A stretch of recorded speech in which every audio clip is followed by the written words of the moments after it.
Bismillah Rahman Rahim. Today we have to discuss the issues, projects, and project developments. Here, in this lecture, we will discuss some background of the project planning and project planning issues, project planning definitions, development, and developmental activities which are carried out by the administrative department. We will be discussing these all the things with reference to education department. My name is Muhammad Asif. I am retired chief monitoring from planning and development department, government of the Punjab. I started my career as a lecturer and then joined the civil secretariat as planning officer. I remained for a long time in management and management and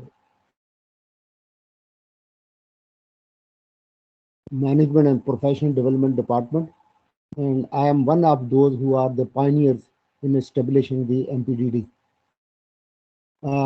Today, I am going to discuss. Please next slide, next slide.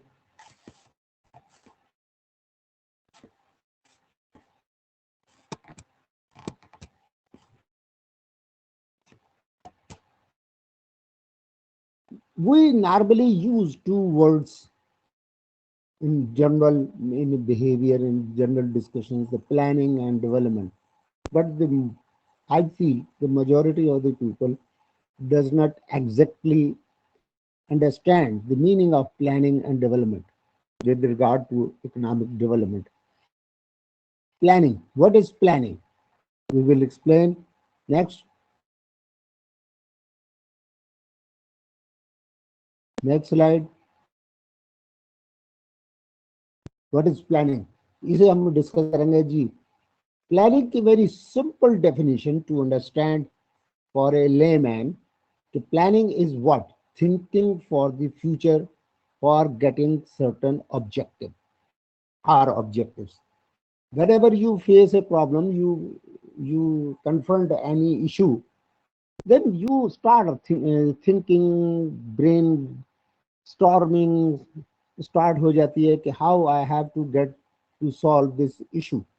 And as a result of that, your continuous thinking, you reach at a certain point कि अगर मैं ऐसा कर लूं तो ये मेरा मसला हल हो सकता है. तो ये सारा जो सोच और विचार का पीरियड है अबाउट द कमिंग डेज, इसे हम कहते हैं प्लानिंग. जी नेक्स्ट. अब एक very very good definition of a planning which I think it it explains the real purpose of the planning concept. Planning is a decision making. Note it. Planning क्या है? It is a decision making. अगर आप सोचते रहें और किसी नतीजे पे ना पहुंच सके तो फिर देयर इज नथिंग. वो have to think over. Deliberations हमने करनी है, करने के बाद हमने किसी नतीजे पे पहुंचना है. Planning is a decision making about the future for efficient market. Efficient, the word efficient should be marked. I will explain it. Use of available resources to achieve explicit objective within a stipulated time. तीन चीजें हैं, efficient, explicit और stipulated. तो हम कहते हैं efficient use of. efficient use का क्या मतलब है कि हम नॉर्मली वो use the word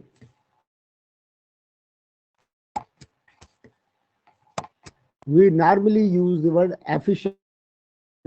He is a very efficient worker. हम efficient worker से मतलब ये लेते हैं कि within the shortest possible time his performance is excellent. Time जाया अगर वो काम करता है, एक्यूरेट करता है, तो हम कहते हैं बड़ा एफिशिएंट वर्कर है. लेकिन यहाँ हम जब प्लानिंग के या डेवलपमेंट इकोनॉमिक्स के पॉइंट ऑफ व्यू से जब देखते हैं तो एफिशिएंट का मतलब है the maximum utilisation of available resources. Least cost approach जो होती है कि कम पैसे से मैक्सिमम बेनिफिट का लेना है, ये कहलाता है एफिशिएंट।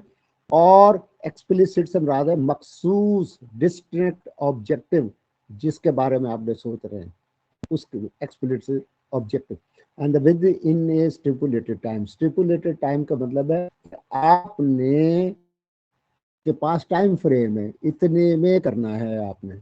अगर उसमें नहीं करते हैं उसको तो फिर आपकी प्लानिंग फेल हो जाती है, वो टाइम निकल जाता है। फॉर एग्जांपल, ये एक आप फैसला करते हैं कि at a certain place you have to establish a primary school. अगर आप वो सोचते रहे डिसीजन पे नहीं पहुंचते, और वो आप बहुत लेट डिसीजन करते हैं, फर्ज कर 2 साल 4 साल 5 साल करते हैं आप, और उसके बाद बनाते हैं, तो क्या होगा? जिस राइट टाइम पे वो फैसला होना था, स्कूल बनना था, वो अगर 3 साल 4 साल के बाद बनता है तो क्या होगा? वो 3 4 साल के जो बच्चे हैं उनको दाखिला नहीं मिल सकेगा और दे विल सफर, और इररिपेयरेबल लॉस है ये। तो प्लानिंग प्रोसेस में it is a restriction that you have to finalise planning process within the stipulated time. आपने टाइम फैक्टर को सामने रखना है। जी नेक्स्ट। अब अगला क्वेश्चन आता है, हमने प्लानिंग का तो डिफाइन कर लिया। अगला आता है what is meant by development. Development क्या चीज है? Development is adding welfare to the humanity. हम जो कुछ भी डेवलपमेंट के लिए करते हैं वो करते हैं ह्यूमन बीइंग्स के लिए, for the welfare of the human beings. अगर यही हमारा मेजर ऑब्जेक्टिव है, और तो हम अब डिफाइन करेंगे कि डेवलपमेंट है क्या। Development is adding welfare to the humanity, and how to measure this, how to measure this welfare. Welfare को मैयर करने के लिए हमारे पास चंद एक इंडिकेटर्स हैं, जो हम आपको नेक्स्ट स्लाइड में दिखाते हैं। ये नेक्स्ट स्लाइड देखिए, चेंज। अब यहाँ जब आपकी डेवलपमेंट आती है, यानी वेलफेयर आती है, चेंजेस आती हैं, इंप्रूवमेंट्स आती हैं, तो क्या होता है? सबसे पहले आप चेंज फील करते हैं। फॉर एग्जाम्पल आप कोई 5 साल पहले अपने गांव से निकले, गांव में कोई प्राइमरी स्कूल नहीं था, कोई रोड नेटवर्क नहीं था, कोई सोलिंग भी नहीं थी, कोई बाकायदा पानी का निज़ाम नहीं था, तो आप, और ना कोई मेडिकल हेल्थ केयर की कोई फैसिलिटी थी। तो आप 5 साल के बाद जाते हैं, आप देखते हैं, आप फील करते हैं कि यार कोई स्कूल नहीं था, अब तो प्राइमरी स्कूल भी है। पहले कोई रोड नहीं थी, अब ब्रिक पेमेंट हुई भी है, यानी सोलिंग जिसे कहते हैं। पहले कोई पानी का साफ पानी का निज़ाम नहीं था, अब कोई फिल्टर प्लांट भी लग गया है वहाँ, और हेल्थ फैसिलिटी भी अवेलेबल है। तो आप कहते हैं oh there is a great change, new things happen. तो हम इस चेंज को कहते हैं डेवलपमेंट, या डेवलपमेंट आ गई है, तब्दीली आ गई है। इम्प्रूवमेंट एक और मैयर है इसका। इम्प्रूवमेंट से मुराद है कोई एक बेंचमार्क पोजीशन थी, when you left your village, वहाँ प्राइमरी स्कूल भी था, वहाँ कोई छोटी मोटी डिस्पेंसरी भी थी, पानी के पंप भी थे साफ पानी पीने के लिए, और सोलिंग थी। आप जब वापस आते हो 5 6 साल के बाद और देखते हो, तो आप कहते हो कि प्राइमरी स्कूल के अलावा एक मिडिल स्कूल भी बन गया है, कोई इंटरमीडिएट कॉलेज भी बन गया है, और ब्रिक पेमेंट यानी सोलिंग के साथ साथ पक्की सड़क भी बन गई है, और मोटरसाइकिलें भी काफ़ी अवेलेबल हैं, रोड पे आ रही हैं। आपका मार्केट टू फार्म, मतलब मंडियों तक की सड़कें भी डेवलप हो गई हैं। तो क्या है, आप कहते हो यार बड़ी इंप्रूवमेंट आ गई है, 5 साल में यहाँ बहुत इंप्रूवमेंट आई है। This is what a measure to to measure the change. एक और बड़ा इंडिकेटर है एडिशन इन एसेट्स। जब आप एहसासे बढ़ना शुरू होते हैं, it is even true at household level, and at the district level, or at the country level, commons level, country level। तो जब एसेट्स बढ़ते हैं, वो एक इंडिकेटर है कि आपकी डेवलपमेंट हो रही है। चेंज इन लिविंग स्टैंडर्ड, ये एक और, कि जब आपके पास डेवलपमेंट आती है, फैसिलिटीज अवेलेबल होती हैं, तो आपका लाइफस्टाइल तब्दील होता है। इंक्रीज इन पर कैपिटा इनकम, ये एक और इंडिकेटर है कि जब आपकी इनकम जो है पर कैपिटा इनकम बढ़नी शुरू हो जाए, ये एक और इंडिकेटर है। तो दीज आर 5, और भी हो सकते हैं 5 indicators to measure the development. जी नेक्स्ट।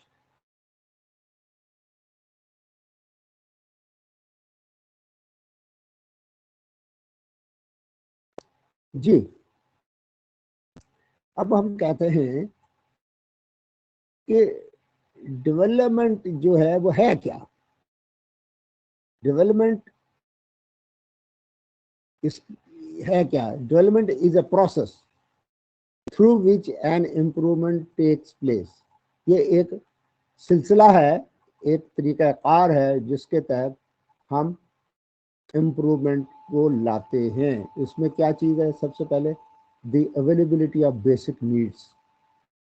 आप एक असेसमेंट करते हो, एक सर्वे करते हो, जिसके तहत आप कहते हो कि हमने अगर डेवलपमेंट लानी है तो हम यार वो कौन कौन से एरियाज हैं, हमारी कौन सी बेसिक नीड्स हैं जिनको फौरी तौर पे हम कूप विद करें तो हम चेंजेस आ सकती हैं। Number 2, it is one of view that it is very difficult to measure the stage of development of a country।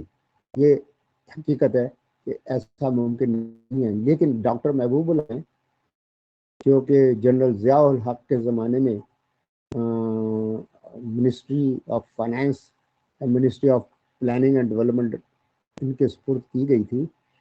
तो ये actually he was employ of the planning commission of Pakistan, which is the highest planning and development forum in the country.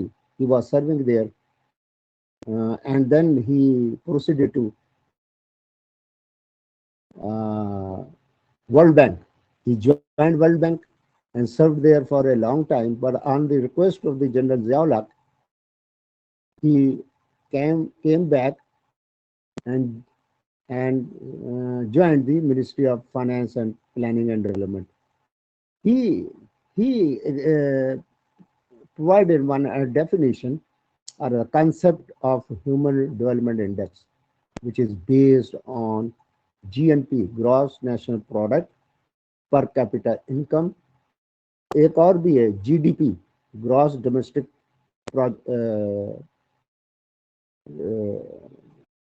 GDP, Gross Domestic Products, literacy rate and life expectancy।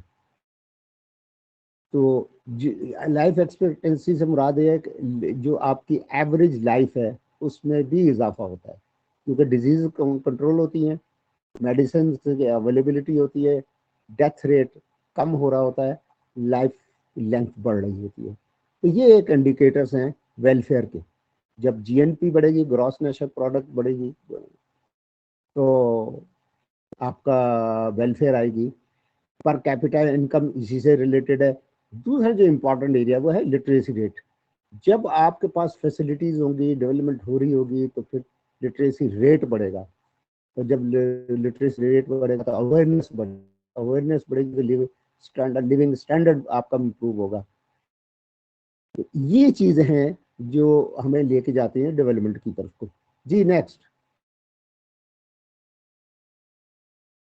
तो हम देखते हैं कि जो हम क्या स्ट्रैटेजी क्या अडॉप्ट करते हैं फॉर ब्रिंगिंग द डेवलपमेंट।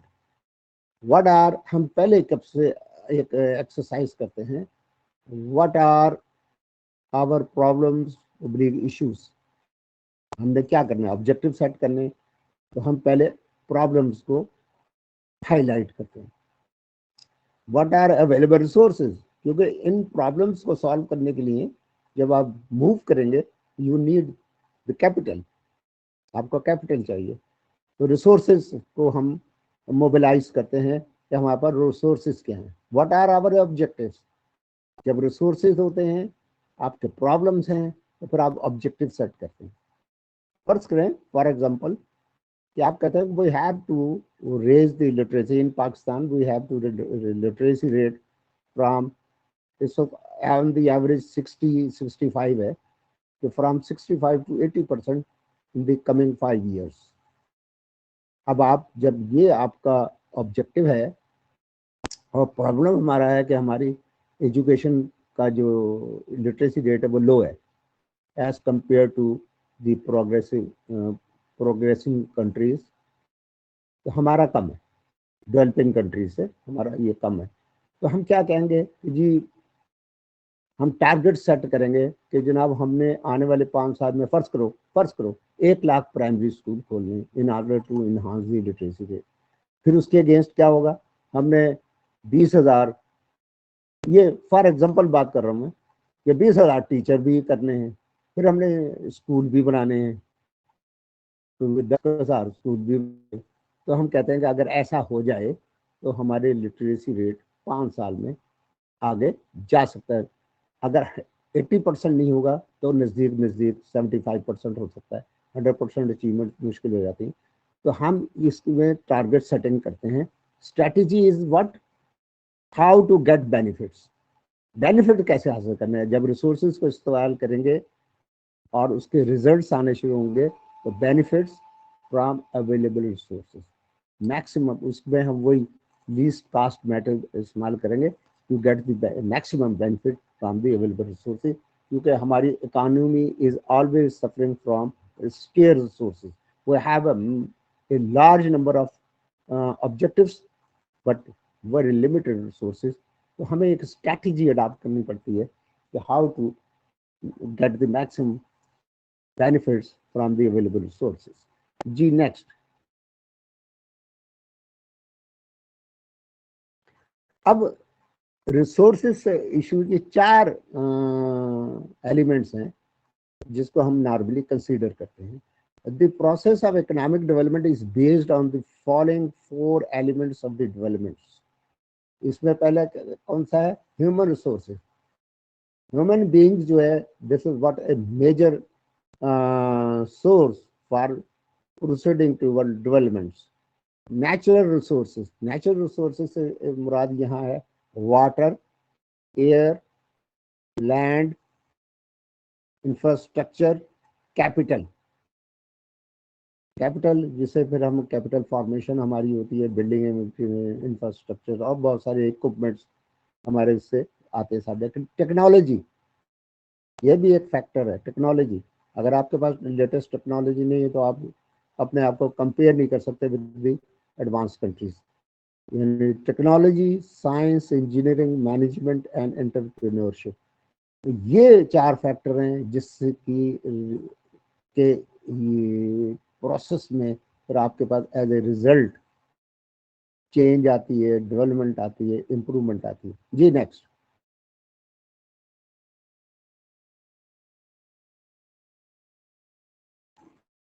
जी नेक्स्ट। हाँ, अब ये जरूरत महसूस आती है कि ये डेवलपमेंट प्लानिंग क्या चीज है।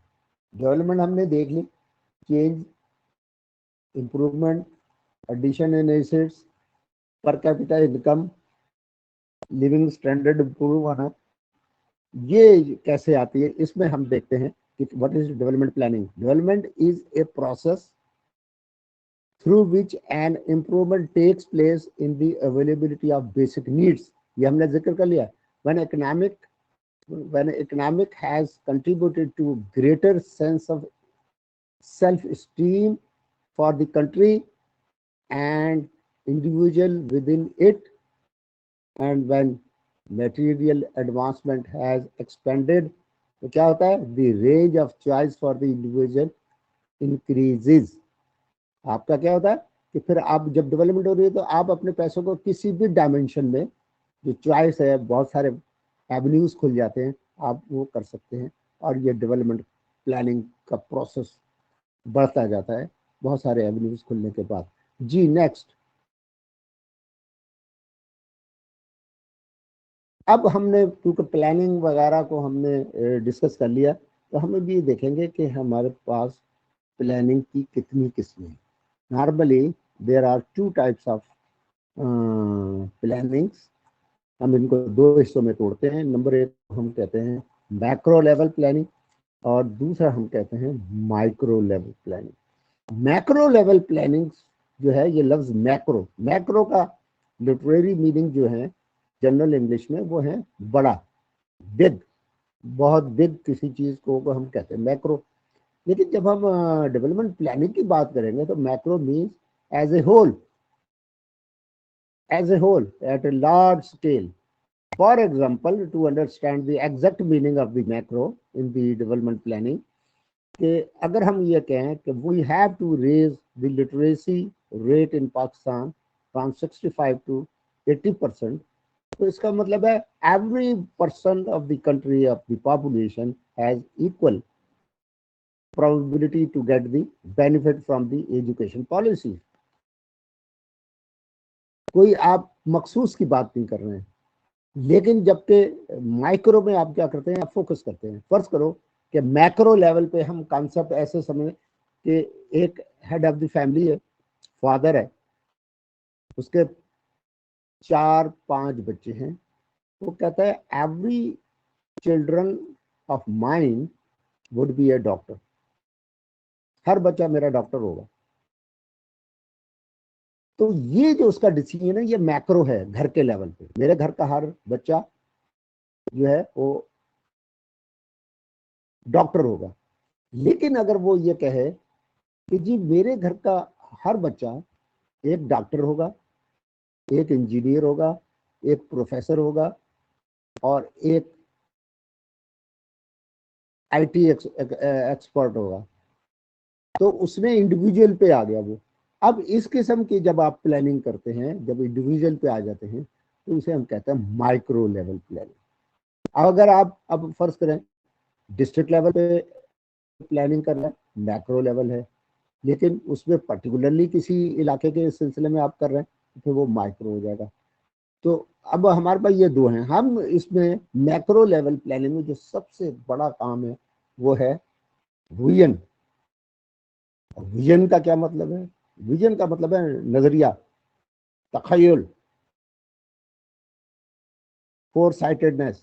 तो this is a task of the leaders, rulers. वो ये फैसला करते हैं हम अपने मुल्क को किस सिमत में, इसकी इकोनॉमी को, इसको क्या डायरेक्शन दें कि हमारा मुल्क सस्टेनेबल डेवलपमेंट इसके अंदर आ जाए। तो नॉर्मली ये विजन होता है 100 ईयर्स, 50 ईयर्स, और उसमें वो ये देखते हैं कि हमारा 100 साल में मुल्क कहाँ जाना चाहिए। उसकी रोशनी में फिर हम नॉर्मली बनाते हैं पर्सपेक्टिव प्लान्स। और नॉर्मली हमारे पाकिस्तान में जो इसकी प्रैक्टिस है ये है 15 साल। अयूब खां के ज़माने में 65 से 80 तक का बना था, लेकिन वो तो गवर्नमेंट ख़त्म हो गई और ये तहस नहस हो गया। इसकी गवर्नमेंट आती है भुट्टो की, उसमें कोई प्लान नहीं था, वो प्लान फ्री पीरियड है। उसके बाद आपका शौकत अजीज आता है, इसने भी 2010 तक का, 95 से लेकर 2010 तक का पर्सपेक्टिव प्लान दिया था। फिर एक पर्सपेक्टिव प्लान है आपका एसएम, जो ये नून लिखा है, एसएम, पता पूरा नाम क्या है इसका। तो इसने भी एक दिया था।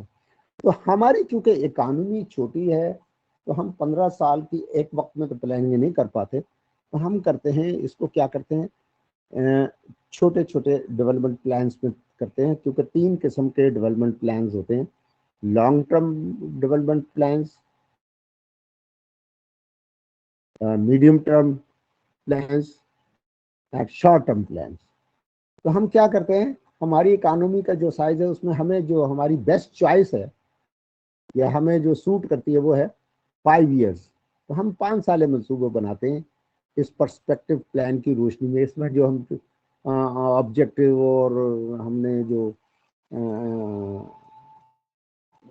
टारगेट्स सेट करते हैं उसकी रोशनी में हम 5 साल मंसूबे बनाते हैं, और ये हमारी इकानमी को किसी हद तक सूट करता है। गो 5 साल की मनसूबाबंदी करते हुए भी हमारे पास पूरे रिसोर्सेज नहीं होते, लेकिन मैं अपनी ज़ाती जो मेरा एक्सपीरियंस है इतने अरसी नौकरी के बाद, कि 3 से 3.5 साल के रिसोर्सेज अवेलेबल होते हैं, बाकी हम लोन लेके, इंटरनल एक्सटर्नल लोन्स लेके उसे एडजस्ट करते हैं और इसको 5 साल मंसूबे को चलाते हैं।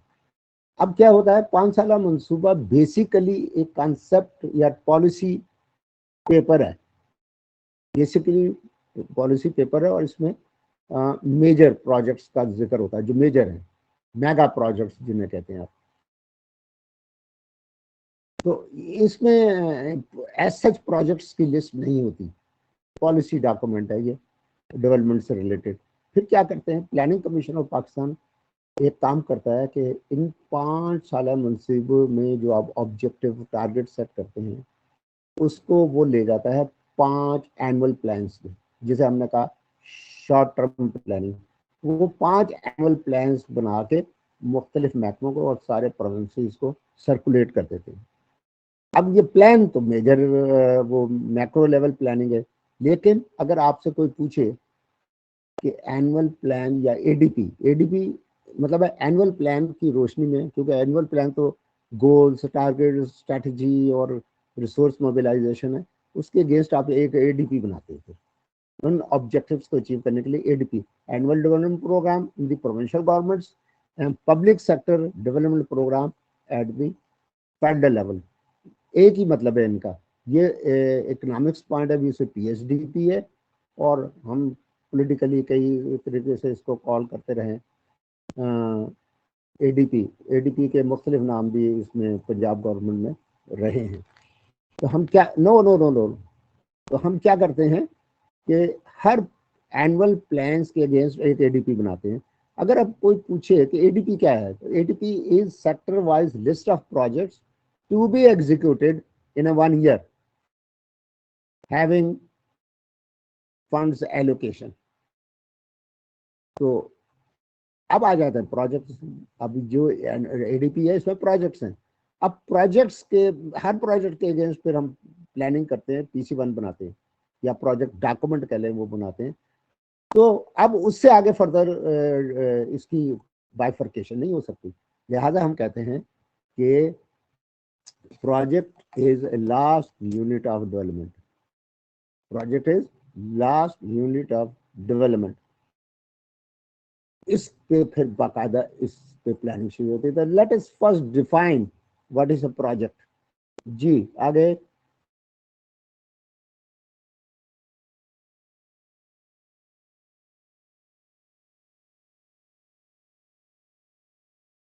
जी इससे पहले हम ये देख लें कि प्रोजेक्ट्स की डेफिनेशन से पहले एक चीज देख लेते हैं कि हम किस किस्म के कंट्रीज से हमारा ताल्लुक है। डेवलपिंग कंट्री हैं, और डेवलपिंग कंट्रीज के बहुत सारे प्रॉब्लम्स हैं, जिसमें से सबसे पहले है पॉवर्टी। इन इलाकों में पॉवर्टी बहुत ज़्यादा है। जैसे फॉर एग्जांपल इंडिया है, इंडिया में बड़ी वो कहत साली है। पाकिस्तान में हमारा जो खोखराबाद है, ये सारा बेल्ट है, यहाँ पॉवर्टी है, हर साल बच्चे मरते हैं खुराक की कमी की वजह से। और एग्रीकल्चर का जो स्टाइल है प्राइमेटिव है, यानी ट्रेडिशनल सिस्टम है एग्रीकल्चर का, अभी इतना इम्प्रूव नहीं हुआ है, वो कोशिश काफ़ी चेंजेस आई हैं। इनका एक और करेक्टरिस्टिक ये है कि पॉपुलेशन प्रेशर बड़ा हाई है। प्रोडक्शन थोड़ी है, लेकिन पॉपुलेशन ग्रोथ जो रेट है वो हाई है, जिसकी वजह से जितना कुछ पैदा होता है उसमें सेविंग कोई नहीं है। जो बना हम उगाते हैं वो खा जाते हैं, सेविंग नहीं है। स्केर्सिटी ऑफ कैपिटल, हमारे पास सरमाया नहीं है, गरीब हैं। Social exclusion and gender inequality है। हमारे यहाँ औरतों का इकानमी की डेवलपमेंट में कोई ऐसा खास रोल नहीं है। उनका बस फंक्शन घर चलाना है या खेती बाड़ी के चक्कर में अपने मर्दों का वो देना है। इनके यहाँ एजुकेशन कम है, इनका इकोनॉमिक डेवलपमेंट में रोल ना होने के बराबर है। लो रेट ऑफ सेविंग, एक ये भी हमारा फैक्टर है कि हमारे जो सेविंग रेट बहुत स्लो है। वो कंट्रीज जल्दी प्रोग्रेस करते हैं जिनका सेविंग रेट ज़्यादा है। इनइक्वालिटी, इनइक्विटेबल इनकम डिस्ट्रीब्यूशन, एक और प्रॉब्लम ये है कि हमारे मुल्क के अंदर जो इनकम डिस्ट्रीब्यूशन है वो सिमिलर नहीं है जो अमीर है वो अमीर तर है, अब वो अमीर तर होता जाए, गरीब गरीब से तर है, गरीब तर है, वो दिन ब दिन उसकी गुर्बत के हैं, उसके मसाइल बढ़ रहे हैं। ये भी एक डेवलपमेंट ना आने का सबब है। लो लेवल ऑफ लिटरेसी, ये हम पहले भी डिस्कस कर चुके हैं कि हमारे लो है, एंड हाई अनएम्प्लॉयमेंट एक और रीजन है, हमारे पर अनएम्प्लॉयमेंट बहुत ज़्यादा है। अगर 100% एम्प्लॉयमेंट हो जाए तो फिर मुल्क तरक्की करे। With a consequent low level of economic development, इन सारी वजूहत का जो एक मेजर इम्पैक्ट है वो ये है कि हमारे पास इकोनॉमिक डेवलपमेंट जो है वो बहुत लो लेवल पर है, हम किसी को भी compete नहीं कर पाते हैं। जी नेक्स्ट।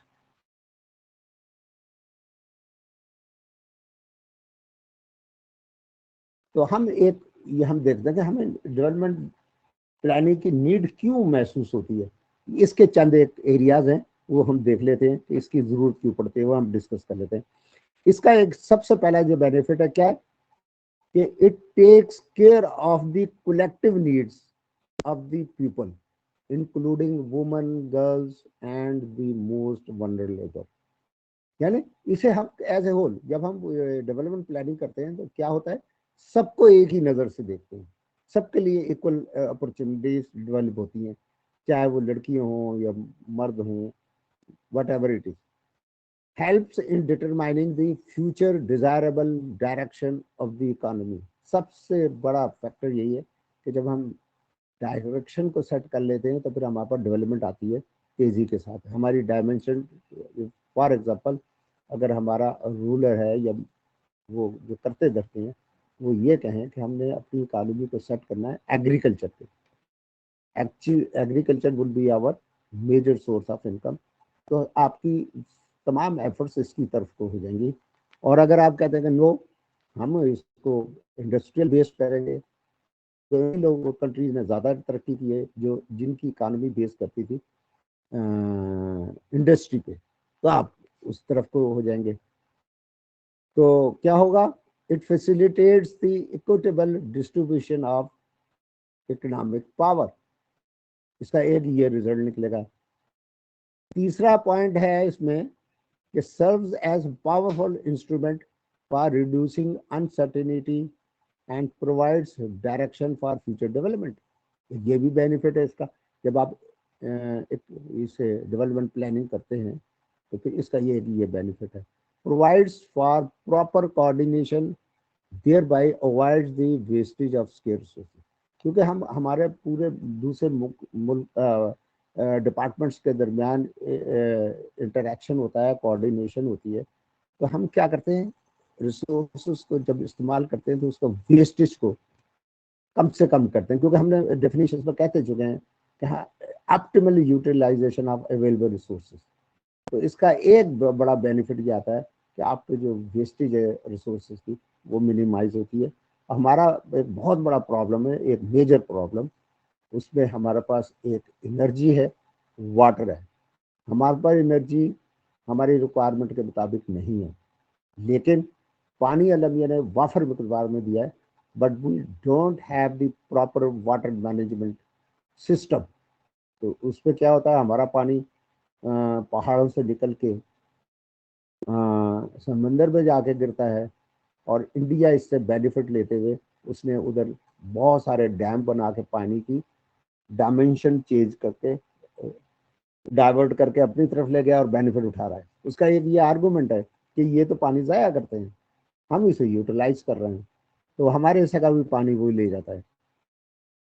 तो वेस्टेज को अवॉइड करते हैं हम जब डेवलपमेंट प्लानिंग करते हैं। तो एक ये helps in coping with major economic changes.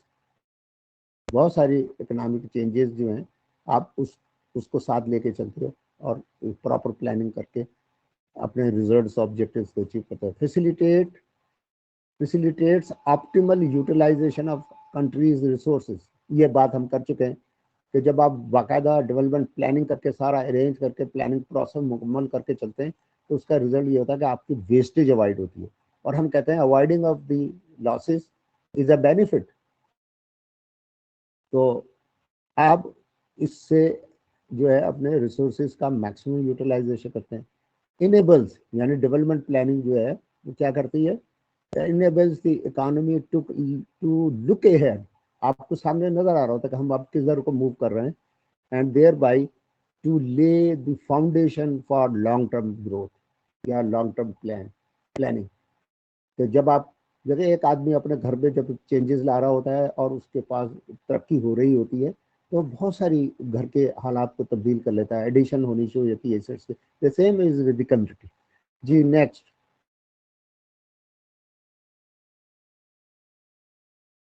तो जब हम डेवलपमेंट प्लानिंग का प्रोसेस मुकम्मल कर लेते हैं, एडीपी बना लेते हैं, ADP is macro level planning, जब वो कर लेते हैं तो हम इम्प्लीमेंटेशन करते हैं through small small projects.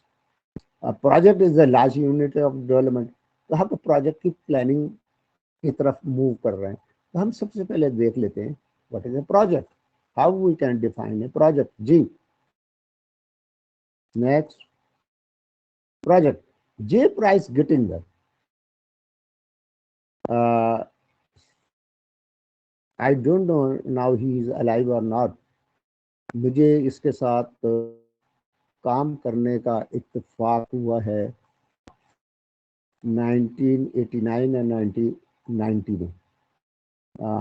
we were implementing one UNDP project 2 years, and he was a consultant technical advisor. So he is one of the most popular figure of those time. He was serving as a professor of agriculture project planning in the EDI, Economic Development Institute, Washington, now known as World Bank Training Institute. ये पाकिस्तान आए और उन्होंने ये वो हमारा project implement कराया as a consultant या technical adviser. तो I had the experience to work with him. ये अपने किताब के शुरू के चैप्टर में कहते हैं कि projects are the cutting edge of development. ये टुकड़े हैं छोटे छोटे छोटे छोटे डेवलपमेंट के, जो मुख्तलिफ जगह पे आप प्रोजेक्ट्स को इम्प्लीमेंट करते हैं, उसके रिजल्ट में डेवलपमेंट आती है। और एक स्टेटमेंट वो और देते हैं कि projects are the building blocks of the development, यानी छोटी छोटी ईंटें जब लगती हैं तो आपकी एक बिल्डिंग बनती है। तो जो बेसिक चीज़ है वो है छोटे छोटे प्रोजेक्ट्स का इम्प्लीमेंटेशन, उसका रिजल्ट जो है वो डेवलपमेंट की शक्ल में आता है। जी नेक्स्ट।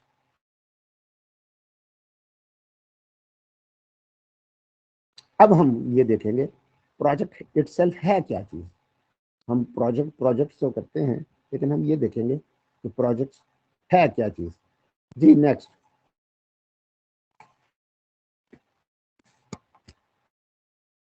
ये एक very simple definition just to understand कि व्हाट इज ए प्रोजेक्ट।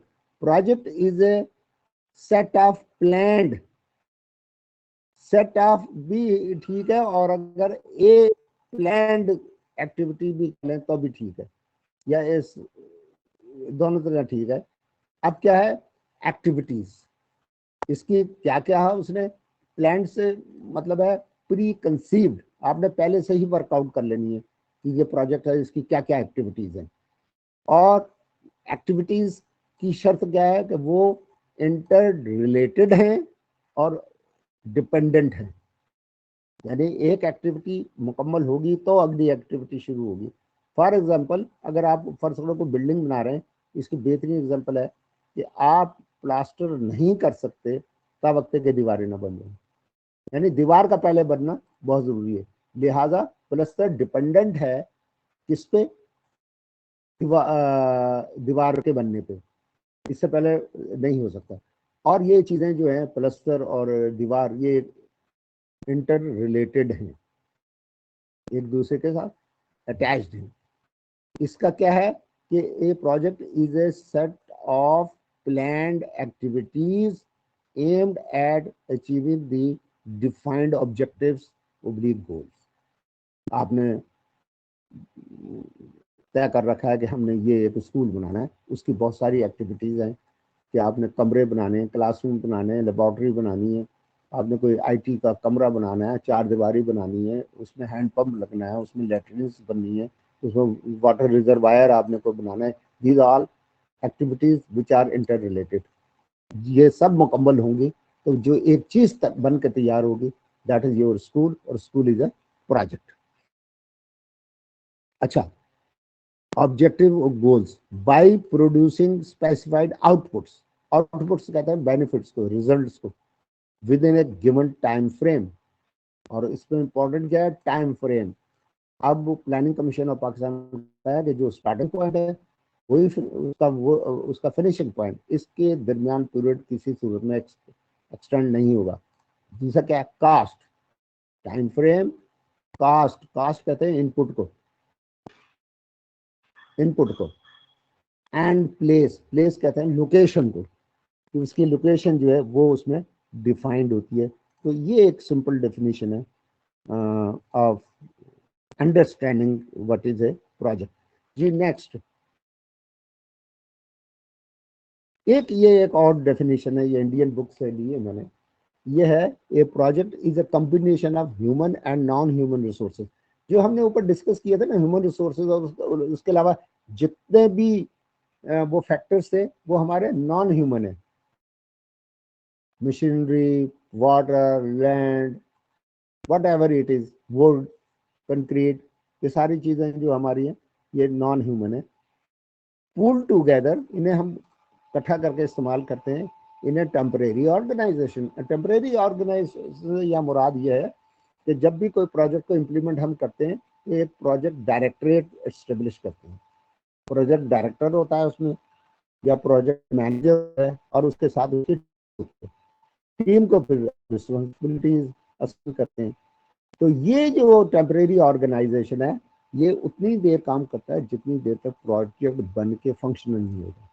जैसे ही वो फंक्शनल हो जाता है ये टेम्परेरी ऑर्गेनाइजेशन जो है ये खत्म हो जाता है. प्रोजेक्ट डायरेक्टर का दफ्तर खत्म कर दिया जाता है और temporary organisation to achieve a specific purpose. ये हमने देख लिया है कि जो ऑब्जेक्टिव है हमने वो इससे अचीव करना होता है. ये एक डेफिनेशन है. जी आगे,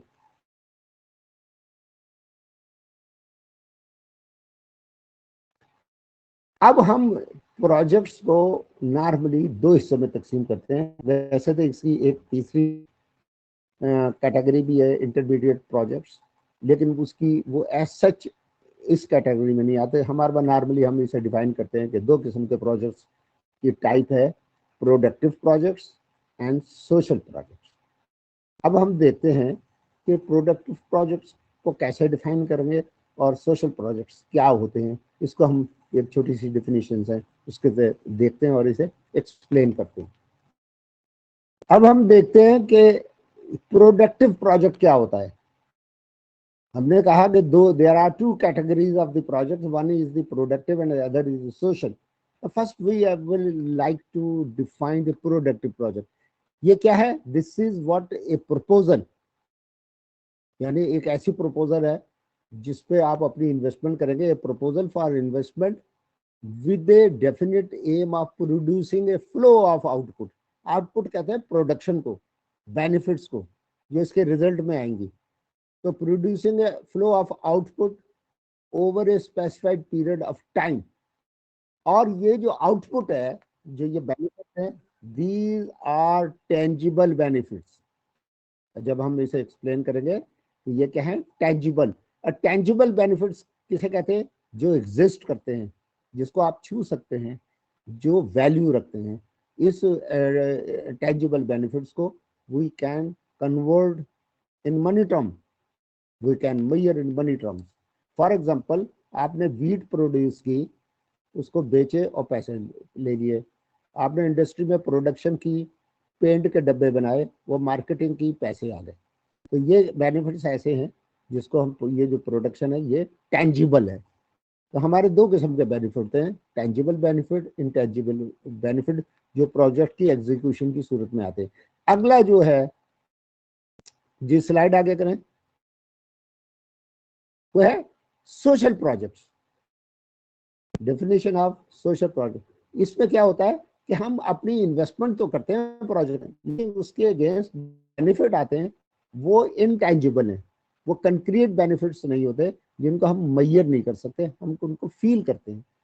देखिए, एक proposal for investment to develop facilities to provide goods और सर्विसेज. फॉर एग्जाम्पल, कि आप एक आदमी, एक जो है आप कोई मेडिकल डॉक्टर अपना हॉस्पिटल छोटा सा बना के बैठता है, वो अपनी वहाँ इन्वेस्टमेंट करता है, तो वो क्या करता है, वो आपको सजेस्ट करता है मेडिसिन जो आपको डिजीज है, उन मेडिसिन से आपको बेनिफिट आता है, यू बिकम हेल्दी, आपकी डिजीज रिमूव हो जाती है। तो इसको कैसे मेजर करें कि कैसा बेनिफिट आया है? जस्ट यू कैन एक्सप्लेन कि जी इंप्रूवमेंट, हेल्थ इंप्रूवमेंट ही है, पैसों में मेजर नहीं कर सकते आप। इनडायरेक्टली आप कहते हो ये मुझे हेल्थ इंप्रूवमेंट मिली है, हेल्थ को मेजर नहीं कर सकते आप, इतने पैसा खर्चा आया है, तो इतनी कॉस्ट लगी, और तो ये मुझे इंप्रूवमेंट मिली है, लेकिन यू कांट मेजर। तो इस बेनिफिट को हम कहते हैं ये इनटैंजिबल बेनिफिट है, इसको हम मनी में मेजर नहीं कर सकते। आप जितने ये प्रोजेक्ट हैं एजुकेशन के और हेल्थ के, सोशल वेलफेयर के, ड्रिंकिंग वाटर्स के प्रोजेक्ट्स और सोशल वेलफेयर के बहुत सारे प्रोजेक्ट, ये they are social in nature, इनके बेनिफिट्स को आप मोनेटाइज नहीं कर सकते। जी नेक्स्ट।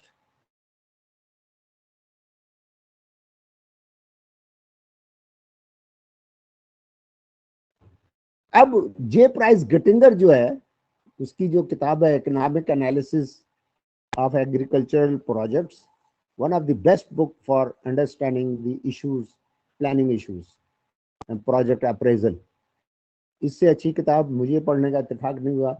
इसके अंदर जो है प्रोजेक्ट्स के चैप्टर में से एक डेफिनेशन दी है जो मेरे नज़दीक बड़ी कम्प्रीहेंसिव डेफिनेशन है, और ये मुकम्मल प्रोजेक्ट की सिचुएशन को एक्सप्लेन करती है, इसमें सारी चीज़ें उसमें डाली है।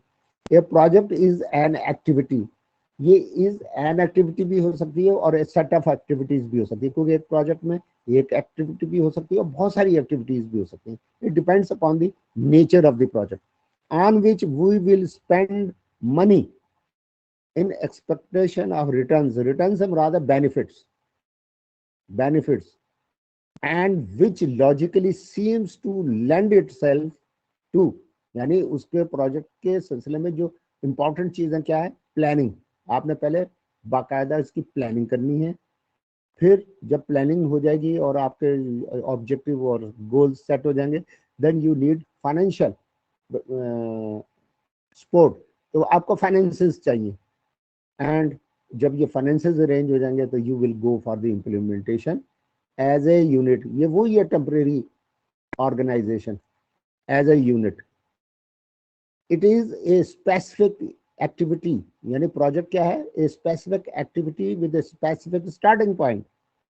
अब प्लानिंग कमीशन ऑफ पाकिस्तान ने PC1 को जो लेटेस्ट 2005 के डिजाइन किए, उस पर भी यही चीज डाली है कि आप बताएंगे कि प्रोजेक्ट का स्टार्टिंग टाइम क्या है और ये एक्सपेक्ट और इसका फिनिशिंग टाइम क्या होगा, और उस पर आप स्टिक करेंगे with a specific starting point and specific ending point intended to accomplish specific object या objective. So this is what a very good definition for explaining the project। जी आगे।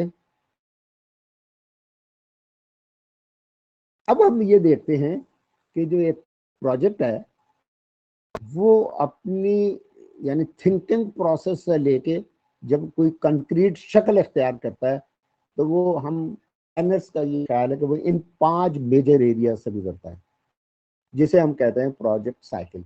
इसका पहला फेज जो है वो है project identification. First phase of the project cycle is project identification. Whenever you feel some problems, uneasiness in your life, you start thinking to facilitate yourself। और उसके result में पहले भी हमने डिस्कस कर लिया कि जो आप सोल्यूशन लेके आते हैं उसमें आप उसको कहते हैं project identification. For example, I will give you one very relevant example कि हिली एरियाज में नॉर्मली पानी आपको या तो दरिया से अवेलेबल होता है, या आपको बारिश से अवेलेबल होता है, या चश्मे हैं वहाँ, चश्मों से होता है। तो नॉर्मली लोग क्या करते हैं, चश्मों पे जाते हैं, और वो भी लेडीज जाती हैं, घड़ों में 4-4 5-5 घड़े सर पे रख के लाती हैं, और वो उनका एक रेगुलर रोल है, या उनको ये रोल असाइन किया हुआ है। नॉर्मली आदमी, मर्द हजरात ये काम नहीं कर रहे होते।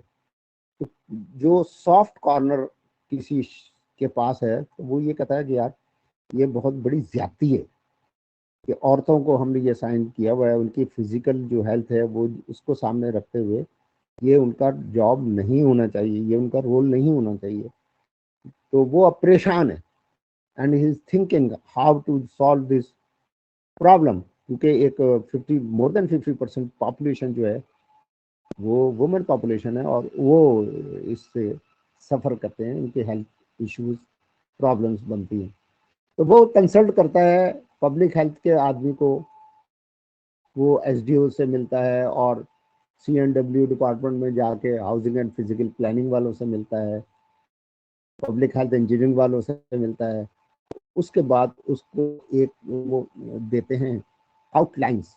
तो कहते हैं देखें आप पैसे का मैनेजमेंट करेंगे हम क्या, जहां आपका सोर्स ऑफ वाटर है, यानी वो माउंटेन के अंदर जो सोर्स है जिसे हम चश्मा कहते हैं, वहां हम कोई ऐसा सिस्टम करके हाउस बनाएंगे, पानी का स्टोरेज बना लेंगे वहाँ, पानी वहाँ स्टोर होगा। फिर वहां से हम नीचे उसकी पाइप लाइन से ले जाएंगे प्लेन एरिया में, जहाँ औरतें पानी यहाँ से चश्मे से कलेक्ट करके जाती हैं, वो उनको अपने घरों के नज़दीक अवेलेबल हो जाएगा। वहां जाके हम फिर एक टैंक बना देंगे, वो टैंक में हम टूटियां लगा देंगे, टेप्स, और वहां से वो पानी कलेक्ट करेंगी। अब जब ये चीज हो गई, ये डिजाइनिंग भी हो गई, डिजाइन भी कर दिया उसने कि ऐसा करेंगे हम, सोल्यूशन आ गई। This solution is what, identification of A project. ये इसे कहते हैं हम first phase of the project cycle. जब ये हमें ये आउटलाइंस मिल जाती हैं तो फिर हमारा काम है प्रोजेक्ट प्रोजेक्ट डॉक्यूमेंट बनाना। और गवर्नमेंट सेक्टर में प्रोजेक्ट डॉक्यूमेंट को हम कहते हैं PC1। ये प्रोफार्मा है design by the planning commission of Pakistan which is used for the preparation of A project या स्कीम कह लें। उसके जो हैं, जो भी उसके अंदर क्वेश्चंस हैं उनको जवाब देते हैं, बना लेते हैं। जब ये PC1 बन जाता है यानी प्रोजेक्ट डॉक्यूमेंट बन जाता है तो इसे हम कहते हैं प्रोजेक्ट प्रिपरेशन फेज। ये सेकंड फेज है। अब ये एग्जीक्यूट नहीं हो सकता ता वक्त है कि इसको कंसर्न फोरम से अप्रूवल ना मिल जाए। तो गवर्नमेंट ने बहुत सारे फोरम बनाए जो आगे चल के हम डिटेल में देखेंगे। बहुत सारे फोरम बनाए गए for the approval of the project according to the in cost of the project, उसके मुताबिक बनाएंगे। अच्छा, ये प्रोजेक्ट इम्प्लीमेंट नहीं हो सकता है, इससे पहले गवर्नमेंट चाहती है कि हम एक टेस्ट करें कि क्या ये प्रोजेक्ट वायबल है, क्या ये इसके अंदर जो हमने ऑब्जेक्टिव रखे हैं वो अचीव हो जाएंगे। उसके लिए हमारे पास अगले जो फेज है वो है प्रोजेक्ट अप्रेजल। हम प्रोजेक्ट पे कुछ टूल्स अप्लाई करते हैं उसकी वायबिलिटी को टेस्ट करने के लिए। मैं है तो बहुत लंबा एरिया, लेकिन मैं just I will like to discuss with you. BCR पहला एक टेस्ट है, उसे हम कहते हैं BCR, benefit cost ratio. Ratio से जाहिर है बेनिफिट्स को हम ऊपर रखते हैं और रेशो से डिवाइड करते हैं। तो इसके 3 पॉसिबल रिजल्ट आ सकते हैं, ग्रेटर देन 1 यानी BCR is greater than 1, BCR is less than 1 और BCR में बी सिंपली 1। अगर कास्ट एंड बेनिफिट बराबर बन जाए और जब इसको तकसीम करेंगे तो वो 1 आएगा जवाब। तो 1 पे इसका मतलब ये होता है कि आप इनडिफरेंट हैं, you want, you may invest your capital और यू मे नॉट, क्योंकि कोई additional unit of amount add नहीं हो रहा। लेकिन जब ग्रेटर देन 1 होगा इसका मतलब है you are getting the benefits, और कम होगा तो इसका मतलब you are sustaining the loss, तो प्रोजेक्ट को रिजेक्ट कर देंगे। जब ये प्रोजेक्ट अप्रेजल एक्सरसाइज हम कर लेते हैं तो हम क्या करते हैं, हम इसे ले जाते हैं, एक फोरम है, उस फोरम को हम कहते हैं अप्रूवल बॉडीज। तो अप्रूवल ऑफ द प्रोजेक्ट के लिए हम क्या करते हैं, वहां देते हैं वो प्रोजेक्ट को वाइबल, जब डिक्लेयर करते हैं तो वो इसे अप्रूव कर देते हैं। अप्रूवल के बाद एक एडमिनिस्ट्रेटिव अप्रूवल जारी होती है, that is what a letter addressed to the concerned organization giving them permission for the execution of the project. C&W का मेजर एरिया है, उन्होंने प्रोजेक्ट को करना होता है और उसके जो भी डिटेल एस्टिमेट वगैरह वगैरह बना के टेंडरिंग प्रोसेस है और प्रोजेक्ट को कंप्लीट कर देते हैं। इसके बाद भी गवर्नमेंट ये चाहती है कि जो PC1 ओरिजिनल बना था, जो उसमें आपने डिजाइनिंग की है, उसमें जो आपने ऑब्जेक्टिव रखे हैं और गोल्स रखे हैं, क्या वो अचीव हो गए? उसके लिए वो गवर्नमेंट क्या करती है, एक एवेल्युएशन करती है प्रोजेक्ट को। ये है 5th phase of the project cycle. इसमें हम प्रोजेक्ट के साइट विजिट करते हैं, PC1 को सामने रख के, क्योंकि एवेल्युएशन के लिए हम यूज करते हैं PC4, आगे हम डिटेल में बताएंगे आपको। PC4, तो PC4 along with the PC1 हम इसकी प्रोजेक्ट की एवेल्युएशन करते हैं, सर्वे करते हैं, एक एक आइटम देखते हैं, उस पर एक रिपोर्ट बनती है।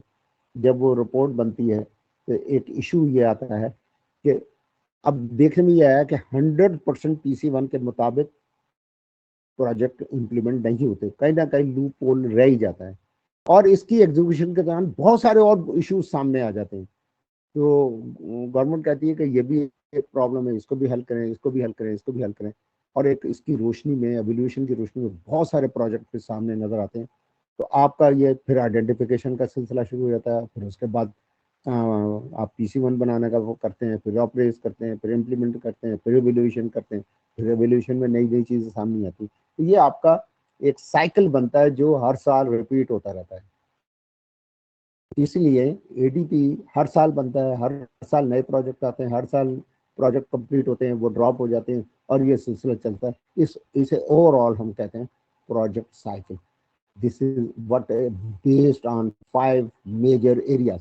इससे ज्यादा एरिया हो सकते हैं, लेकिन प्लानर इस पे मुत्तफिक हैं कि यही 5 मेजर एरिया हैं जो किसी प्रोजेक्ट जो इन फेजेस से गुजरता है। जी आगे आगे।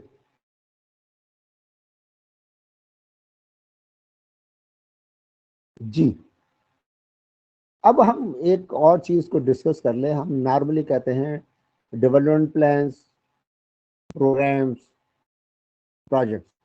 क्वेश्चन यहाँ होता है अमूमन, what is the difference between development plan, programme and project? तो मेजर एरिया तो दो हैं। डेवलपमेंट प्लान से मुराद क्या है? हमारा 5 ईयर प्लान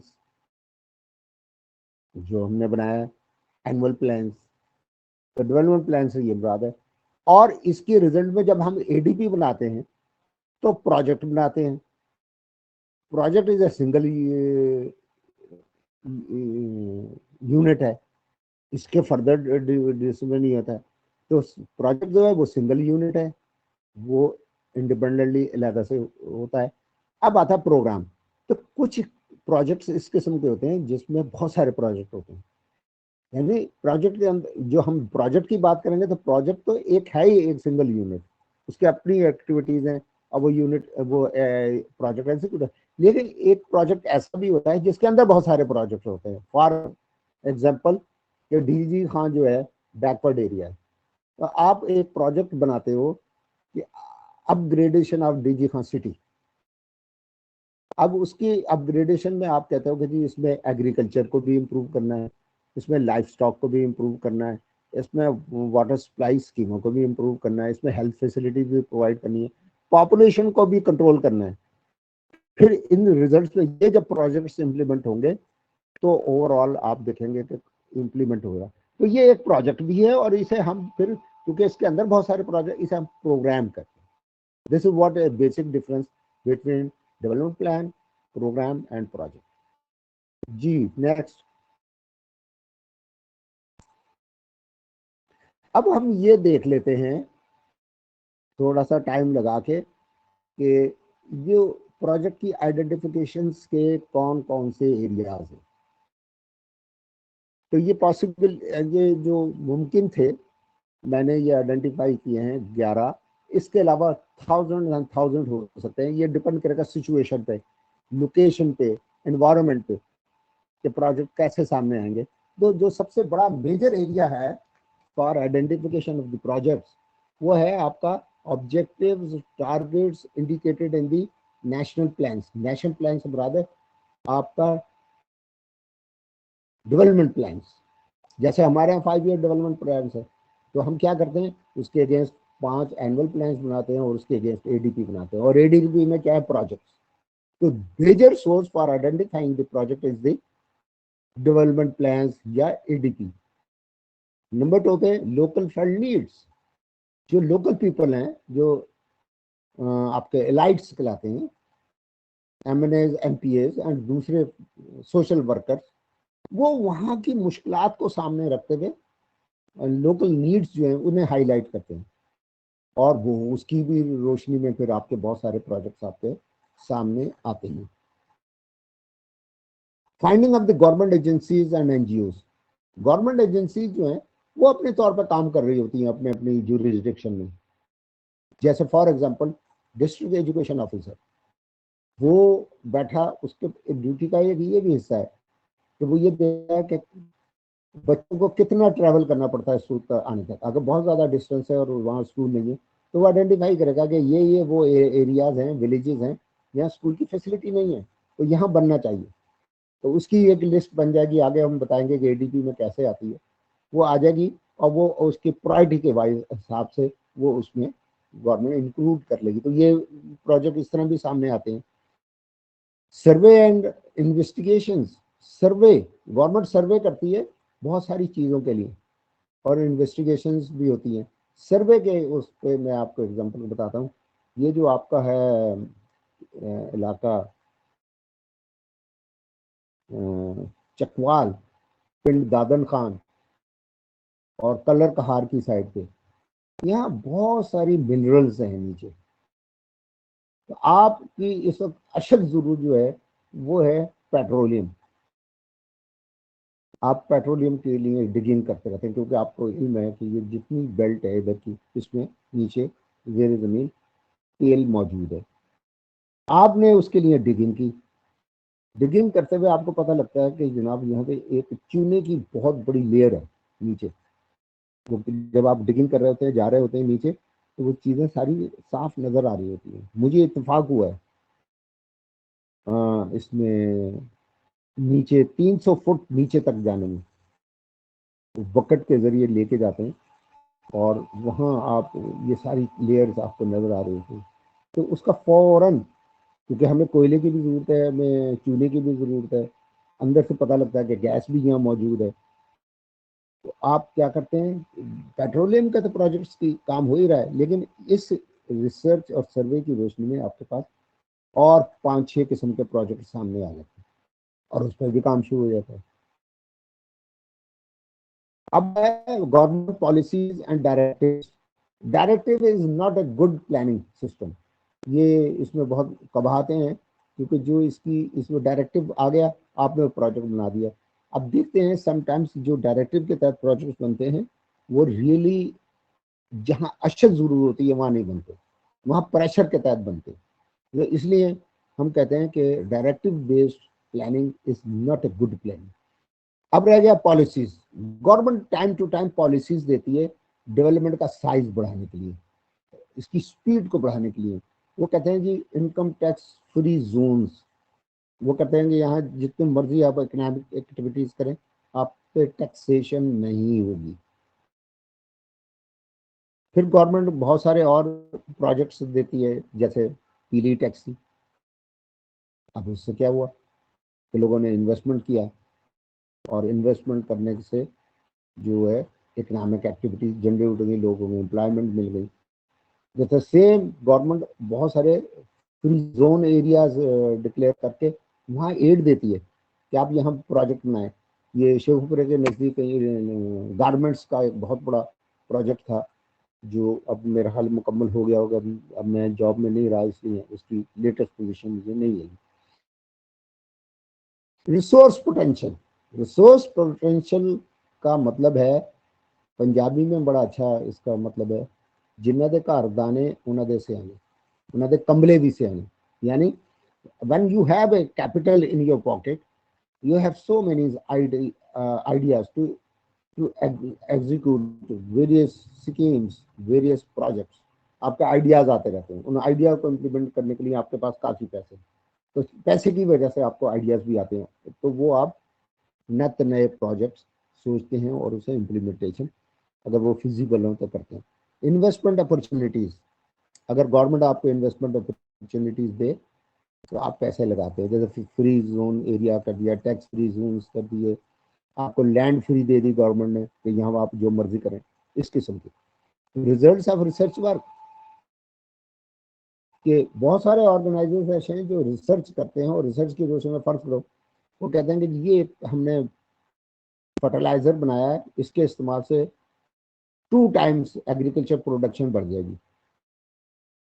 तो वो क्या होगा, अब वो दूसरी फैक्ट्री है वो फार्मूला ले लेंगी, ये ज़्यादातर PCSIR वाले ये काम करते हैं, तो वो आप लेके फैक्ट्रियाँ बनाएंगे तो प्रोजेक्ट शुरू हो जाएंगे, और जब वो यूटिलाइजेशन होगी तो इकोनॉमिक डेवलपमेंट होगी, जब एग्रीकल्चर प्रोड्यूस बढ़ेंगे। तो रिजल्ट जो है, ये जो PCSIR वाले हैं बहुत सारे टूथपेस्ट के नए नए फार्मूले बन, या आप जाके कहते हो कि हमने एक ऐसी चीज़ डेवलप करनी है, उसका हमें कोई अगर बनता है तो फार्मूला बना के दें और उसमें जो इम्प्लीकेशन है उसको हाईलाइट कर दें। पॉलिटिकल इन्वॉल्वमेंट, एक पॉलिटिकल इन्वॉल्वमेंट गो एक अच्छा source for identification of projects, but in Europe ये जो एडवांस कंट्रीज हैं इनके यहाँ ये बेहतरीन स्टाइल है, लेकिन हमारे यहाँ ये good not a good source of project identification, क्योंकि हमारे यहाँ इंटरेस्ट या सेल्फिशनेस का बहुत ज्यादा वो है। तो इस प्रोजेक्ट से आप एज ए होल लोकेलिटी को बेनिफिट नहीं पहुंचता, बल्कि इंडिविजुअल्स या जो आइडेंटिफाई करते हैं जो वडेरे हैं, ये उन्हीं को बेनिफिट मिलता है, और ये इसका कोई इतने अच्छे रिजल्ट्स नहीं निकलते। लेकिन इसका मतलब ये नहीं है कि ये कोई अच्छा सोर्स नहीं है, सोर्स अच्छा है, हमारे यहाँ इसकी इम्प्लीमेंटेशन प्रॉपर नहीं है। सिक्योरिटी थ्रेट्स के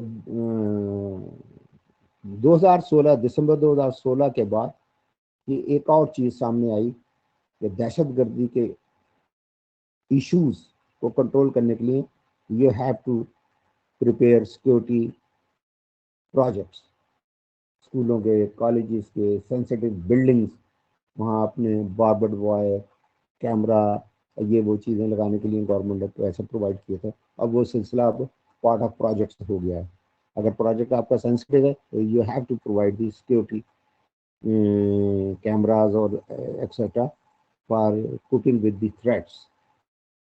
आगे जो है बहुत इम्पोर्टेंट ये एक सोर्स ऑफ प्रोजेक्ट आइडेंटिफिकेशन है, इंटरनेशनल डोनर एजेंसीज। पुराने वक्तों में ये होता था कि हम अपना कोई प्रोजेक्ट हमने बनाया, प्रोजेक्ट की कास्ट ज़्यादा है और हमारे रिसोर्सेज इतने नहीं हैं, हम क्या करते थे, प्रोजेक्ट को बना के इकोनॉमिक अफेयर डिवीजन के सुपुर्द कर देते थे। हम उनके सुपुर्द कर देते थे और उनसे कहते थे कि इसके लिए कोई डोनर एजेंसी दे हमें, तो वो UNDP से कंसर्न है, जायका है, नीदरलैंड है, और ये हमारे पास UNDP है, यूनिसेफ है, ये देखते थे और ये देखते थे कि इसमें मतलब they can extend the help, तो वो आपके प्रोजेक्ट को अप्रेज करने के बाद आपसे नेगोशिएशन कर लेते हैं। लेकिन अब उनका स्टाइल भी तब्दील हो रहा है। अब वो क्या करते हैं, वो मुल्कों को विजिट करते हैं, मुल्कों को विजिट करने के बाद वहाँ से एवेल्यूएशन रिपोर्ट तैयार करते हैं, उनके फैक्ट फाइंडिंग मिशंस आते हैं, वो अपना सर्वे करने के बाद कहते हैं कि जनाब आपके मुल्क के अंदर सस्टेनेबल डेवलपमेंट आ ही नहीं सकती। उसकी रीज़न ये है कि literacy rate is very low, health conditions are very poor, population pressure is very high, productivity is very low, no drinking water, safe drinking water, no family planning systems, no proper road network. ये सारी बातें वो highlight करके आपसे कहते हैं आप इन पे पहले फोकस करें, तो फिर आपकी जो प्रॉपर डेवलपमेंट होगी सस्टेनेबल डेवलपमेंट होगी। तो this is what very good source of identification. लेकिन प्रोजेक्ट्स, लेकिन ये इसमें जो डोनर एजेंसीज है वो अपनी शर्तें भी बनवाती हैं। बहुत सारे इश्यूज हैं, हमने मीटिंग अटेंड की हैं, तो वो ये कहते हैं कि टेक्नोलॉजी इसमें जितनी इस्तेमाल होगी वो हमारे पास से आएगी, इसके जो प्रोफेशनल है स्पेशलिस्ट वो हमारी तरफ से आएंगे, तो वो बड़ी हाईली पेड सैलरीज के साथ आते हैं, जबकि उससे बेहतर आदमी हमारे लोकली अवेलेबल हो सकते हैं, लेकिन we have to obey their directions and their demands. जी नेक्स्ट।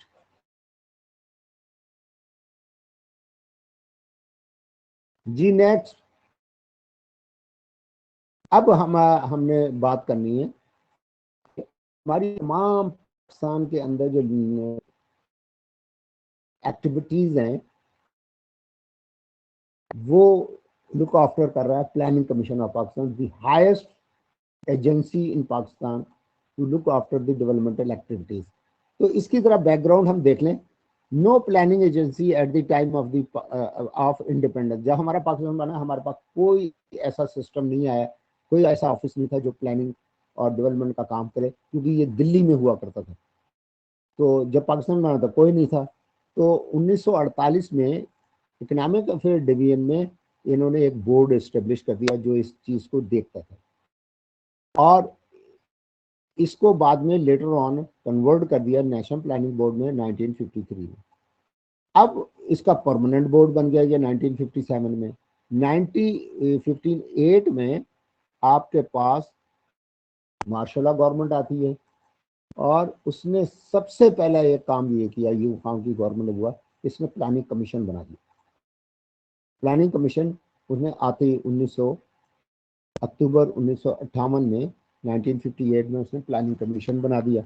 अब प्लानिंग कमीशन ने फिर इतना जबरदस्त काम किया कि तरक्की दिन ब दिन बनती गई, और जो सबसे पहले इसने काम किया वो था performance, planning performance. Next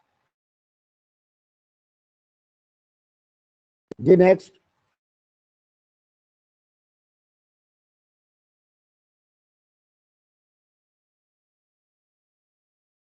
Nabeel next.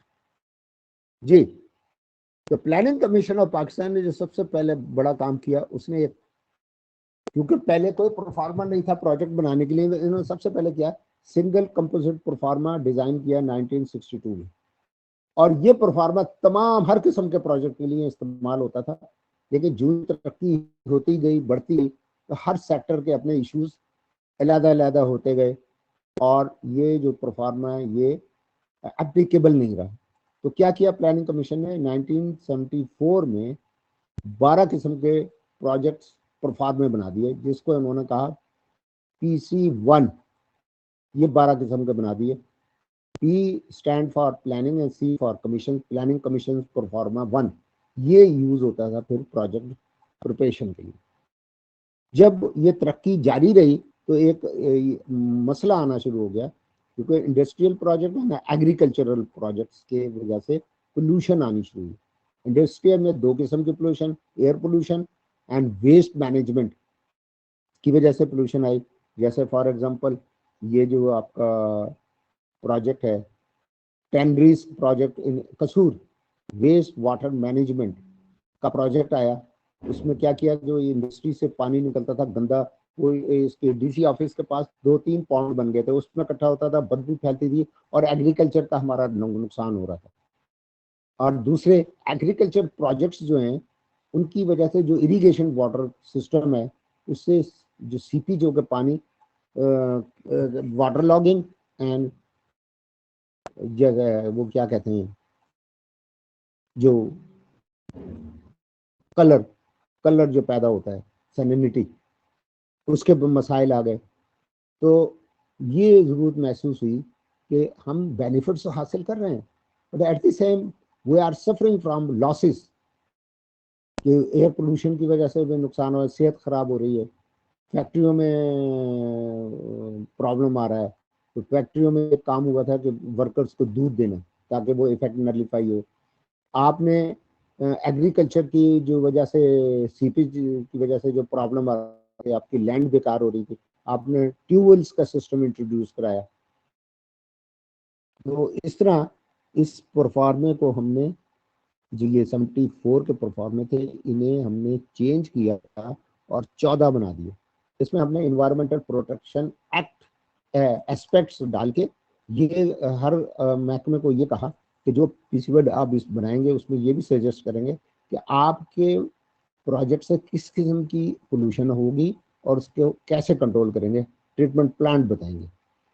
तो ये सिलसिला चलता रहा, लेकिन मुशर्रफ की गवर्नमेंट आती है, और मुशर्रफ की गवर्नमेंट का प्रॉब्लम ये था कि eight the same time it was कहते हैं डिक्टेटरशिप भी थी, और eight the same time political system भी चल रहा था।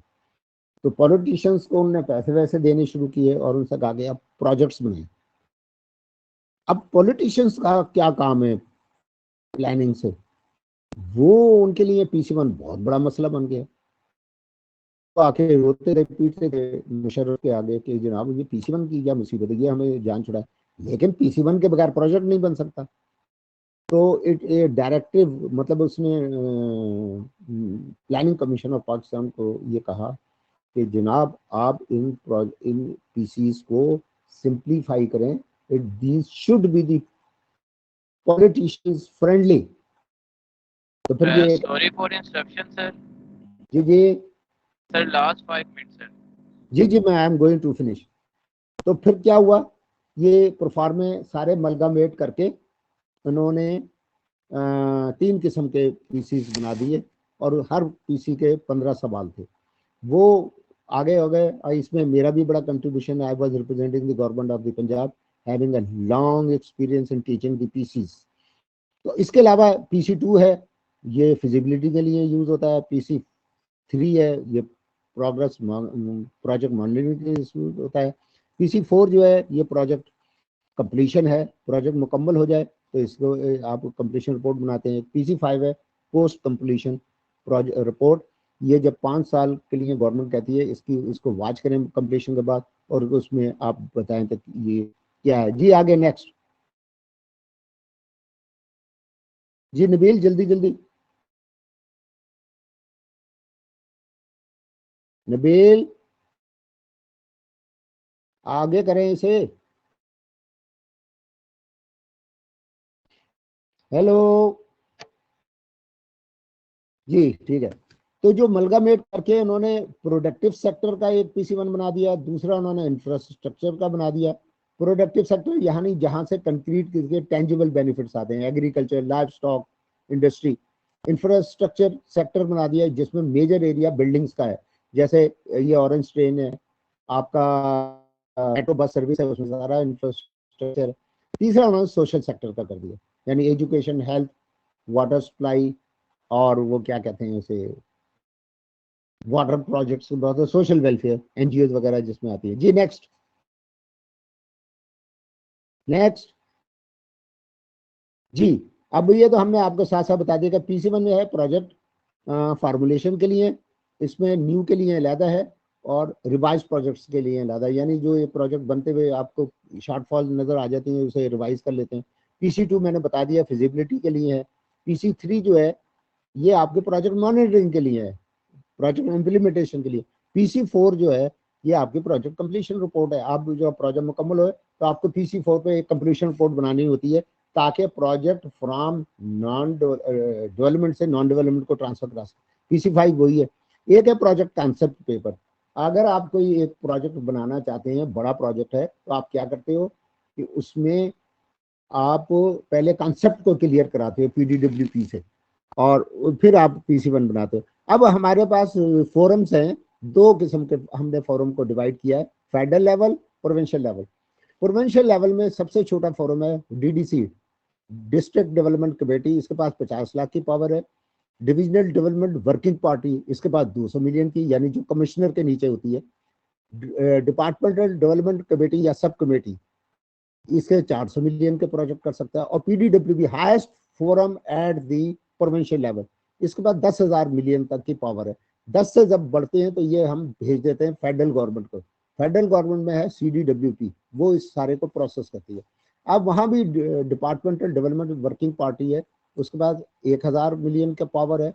सीडीडब्ल्यूपी सेंट्रल डेवलपमेंट वर्किंग पार्टी, इसके पास 7,500 रुपए तक की पावर है। और एक्निक एक्निक executive committee of national economic council, इसके पास 7,500 से ऊपर। और प्रोविंशियल गवर्नमेंट के जो 10,000 से ऊपर है, ये इनके पास पावर है and it has the full power to approve the project. Next and last slide जी। नेक्स्ट, ये दो किस्म के एस्टिमेट्स बनाते हैं।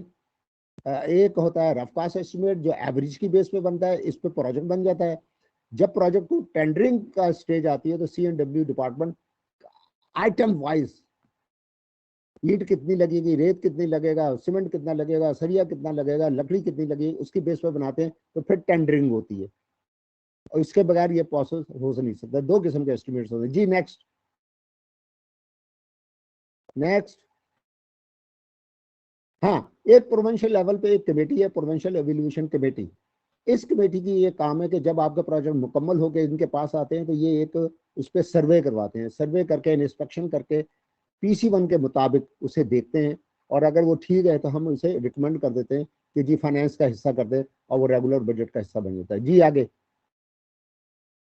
ये रिस्पॉन्सिबिलिटी है महकमे की, यानी अब आपका एजुकेशन डिपार्टमेंट है, वो क्या करेगा कि जब अगले साल की प्लानिंग करेंगे तो वो बेंचमार्क पोजीशन या इसे सिचुएशनल एनालिसिस करते हैं। आज हम कहाँ खड़े हैं उसकी रोशनी में वो क्या करते हैं, हमें अगले साल में क्या चाहिए, preparation of list of schemes for the next ADP। आप सर्वे करके ऑर्गेनाइजेशन जो आपके मतहत उनसे अब लिस्टें मांगते हैं। Inclusion of finalize list in ADP, जब वो डिस्कशन हो जाती है, मीटिंग हो जाती है, फिर ADP में डलवा लेते हैं। और उसके बाद क्या होता है, जो प्रोजेक्ट्स आपने फाइनलाइज किए उनकी फिजिबिलिटी बनाते हैं ताकि आप फिजिबिलिटी में फिजिबल प्रोजेक्ट करा के प्रिपरेशन ऑफ PC1 की एक्सरसाइज शुरू करें। क्योंकि हमारी ये इंस्ट्रक्शंस है कि ADP छपने से पहले जो आपने स्कीमें शामिल की हैं वो अप्रूव भी हो जाएं। Approval of finalize schemes from the concern forum, जो अभी हमने डिस्कस की है। कंडक्टिंग रिव्यू मीटिंग्स, एक उसका ये रिस्पॉन्सिबिलिटी है कि हर महीने रिव्यू मीटिंग अरेंज करे ताकि ये हम देख सकें कि जितने पैसे दिए वो यूटिलाइज प्रॉपर्ली हो रहे हैं कि नहीं। फिर हम उसकी एक और काम है एवोल्यूशन ऑफ कंप्लीटेड स्कीम, ताकि प्रोविंशियल एवोल्यूशन कमेटी में रखे जा सके और फाइनेंस को ट्रांसफर हो सके। Transferring of projects to non development budgets, ये उसकी एक रिस्पॉन्सिबिलिटी है। अगर पड़े रह गए तो फिर प्रॉब्लम इश्यूज बन जाते हैं। जो लोग एम्प्लॉय रखे हैं आपने उनको तनख्वाही नहीं मिलेंगी क्योंकि ADP से तो पैसे मिलने नहीं फिर जी। If any question, if you want to ask any question,